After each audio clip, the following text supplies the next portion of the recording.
and the harder I work, the luckier I get. Yeah, isn't it? I think that's definitely what Lewis Hamilton. I mean, Lewis Hamilton has sacrificed, having a normal life yes, absolutely, he's been richly rewarded for it. Yeah.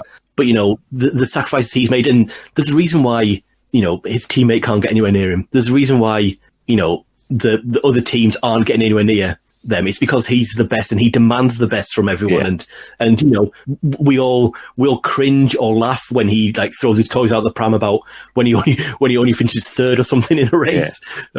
We all have a good laugh at that, and we all say he's a bad loser.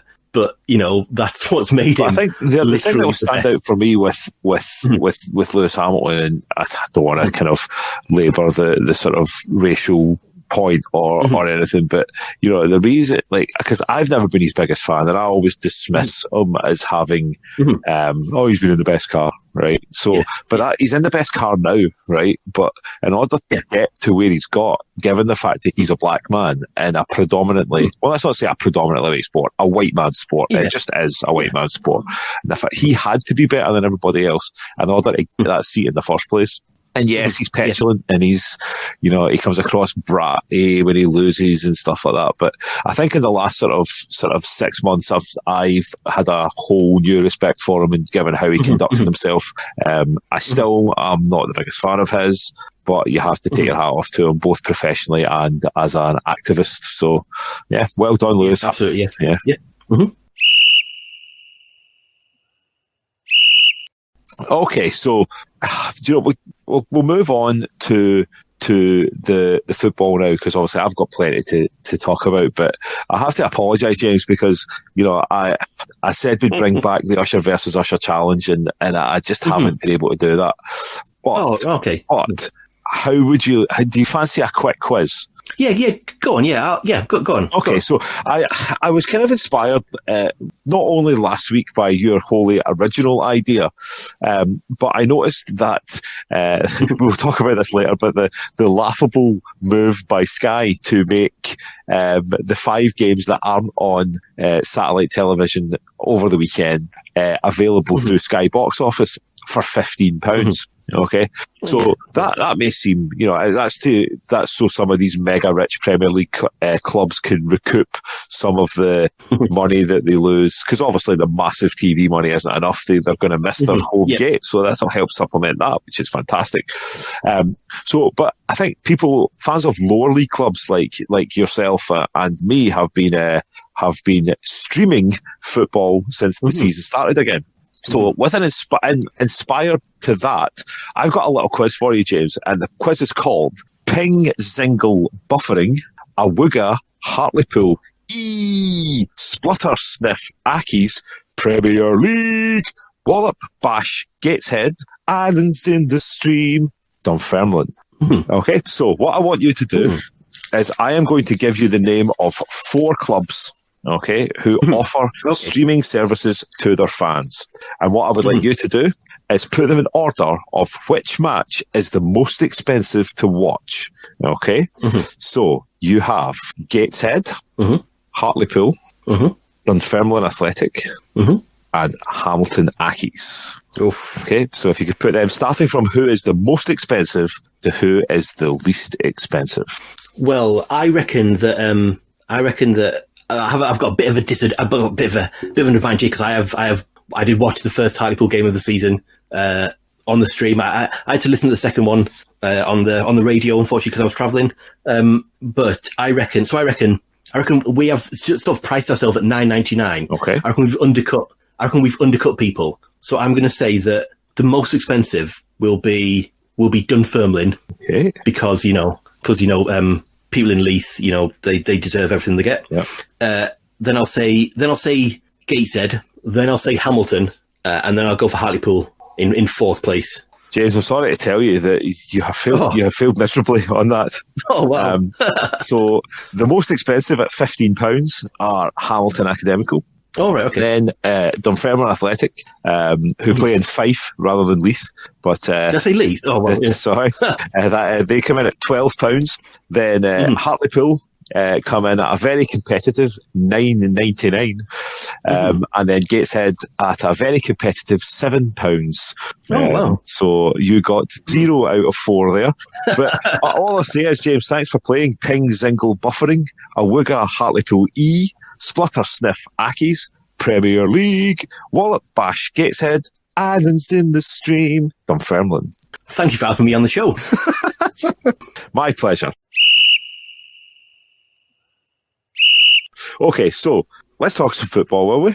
Mm-hmm. Yes, absolutely. Okay, so flashing back to last month when the league went on its international break, I think what we could probably describe as a group of the most boring football matches that I have ever seen. Yes. I sat through during that international break. Okay, so you fast forward now. And we spoke at some length about Scotland and going into the Israel game and how we would approach that and stuff. And I said to you that with the Old Firm teams playing at the weekend, there was absolutely no way that Ryan Jack would start because he's recovering from an injury. Yep. And I also said that there's absolutely no way on God's green earth that Greg Taylor would play a part in any of the 3 games. So not only did Ryan Jack play 2 out of the 3 games, including starting against Israel, but Greg Taylor played one of the games as well. So we'll get to why that happened in a minute. So Scotland went into the game against Israel. It got off to the worst possible start with Stuart Armstrong tested positive for coronavirus. Now, Stuart Armstrong is a very attacking-minded midfielder, so he would have, probably played quite a big part. But worse than that, he was sat near Ryan Christie and Kieran Tierney. So they both had to self-isolate, hence missed the game. Now, that was on top of Liam Palmer and Scott McKenna, who were both out due to injury. It was too late in terms of testing for Scotland to call up any other. So we went into the biggest game since 2003, 5 players down. Now, Liam Palmer and Scott McKenna, to be honest, didn't miss them too much. The other 3 were massive, particularly Ryan Christie, who, as Scotland play at the moment, play with no width whatsoever, and Christie would be one outlet that would let us get forward. So we went into the game against Israel with this, and now Steve Clarke's now famed back 3 with Manchester United's sort of midfielder Scott McTominay playing as part of a back 3. So we went into the game, biggest game of our last 20 odd years or whatever, with 2 Motherwell players in our defence, which, so the game itself, I watched pretty much from behind it. I think it was probably one of the worst games of football I've ever watched in my life. It was even, if it's possible, it's even worse than the game we played against Israel last time out. That game finished 1-1, which would suggest there was 2 shots on goal. This one finished 0-0, which meant there was 0. We didn't have one single shot on target. 120 minutes of football. The conversely to that, neither did Israel. So it was probably one of the worst, most awful games of football I've ever watched. However, we went into a penalty shootout. Now, being Scottish, Scotland have never been to through the group stages of a World Cup, so we have never been involved in extra time and penalties. My God, I have never known. I am 44 years old. I have experienced quite a lot in my life, but I have never experienced tension like that in my life. And that was only a semi-final to get to a major tournament. Can't imagine what it would be like. So we came through. I mean, we hit 5 amazing penalties, and David Marshall saved one, and we've gone through. And we kind of skated over the cracks when we got through that, and we didn't create any chances, so it was a massive worry that so again, I mentioned this the last time when we played Israel, we are better than Israel right now. I'm not saying that Scotland are world beaters, right, but we are better than Israel, right? There is absolutely no doubt about that. We have better players, so we should play to our strengths. But what we did was we passed the ball along the back 4, passed the ball forward, passed it sideways, and then passed it back again.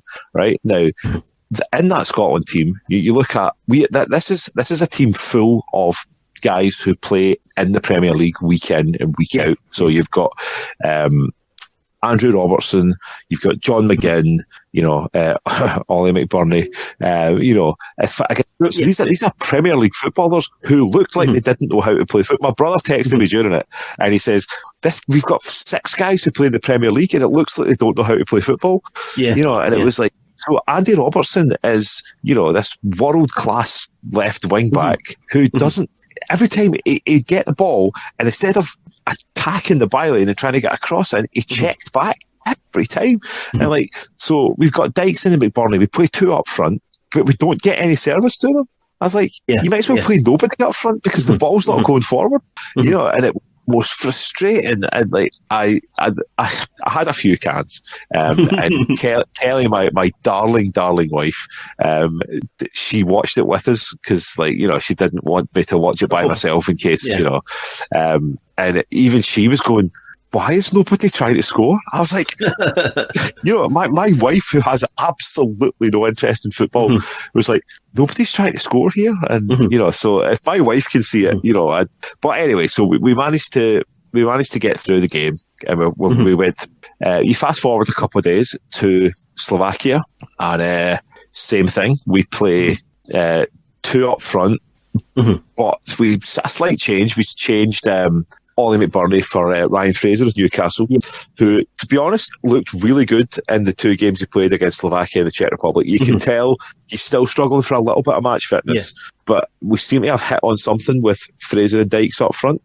But again, so the Slovakia game, first 45 minutes, 0 shots on target for either team. I'm sitting going, I've watched nearly 2.5 hours of football, and we haven't had 1 shot at goal yet. So we played a little bit better, a little bit more expansive in the second half, and we managed to sneak a 1-0 win against Slovakia. So, all well, things are looking up.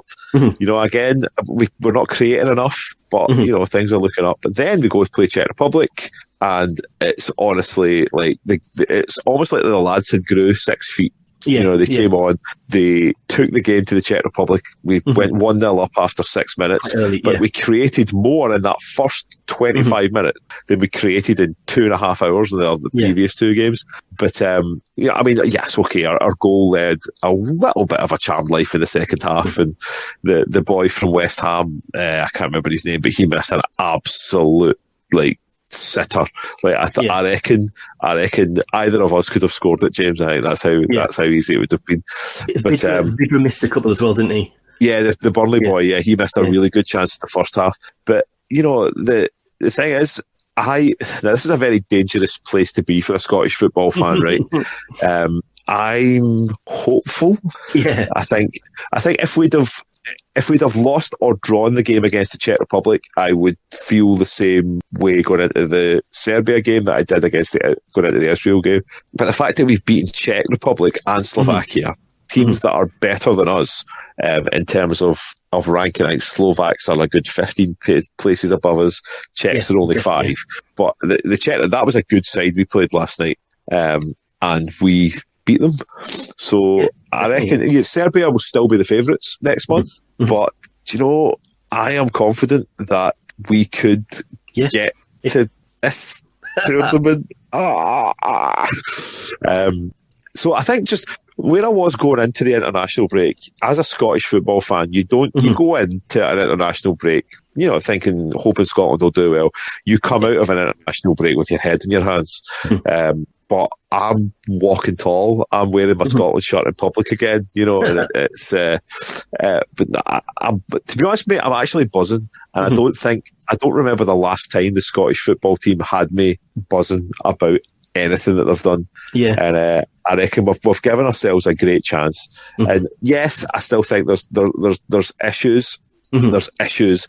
We don't create enough. But then you look at that. We played the Czech Republic on last night without Andrew Robertson, Kieran Tierney, James Forrest, Ryan Christie, Scott McKenna. Now there are 5 players who would start for us. I will pick one thing up before we move away from Scotland. I did say that Greg Taylor of Celtic, but absolutely no chance featuring at left back, because of Kieran Tierney and Andrew Robertson. And what I said was, I think that Kieran Tierney would have to, a piano would have to drop for him, or Robertson would have to fall off a cliff. So Kieran Tierney had to self-isolate because he sat next to somebody with COVID-19. He's been tested twice since and doesn't have COVID-19, which is ludicrous. But and then Andrew Robertson got himself suspended for the Czech Republic game. So